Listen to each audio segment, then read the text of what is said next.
Well, good morning all. I just wanted to show you daybreak on my first day back in Sicily, and it's kind of weird that it's like really 7:15 and we're having daybreak, but I suppose it does stay light until about 7:30, 8 o'clock at night. But just wanted to show you the mess, the dust, the really thick dust that's all over the boat. And you'll see in some places there's still a lot of the combination of dust and ash that's left over from the eruption of Mt Etna, and this African dust that's been blowing in from the Sahara is just thick all over the boat. So I'm going to be doing, you can see there's some of the ash mixed in with the dust.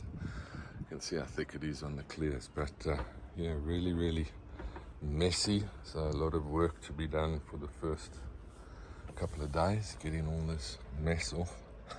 The solar panels, I really don't think they're working at the moment, but I'm going to enjoy a coffee and then get to work starting to clean up the mess on the boat.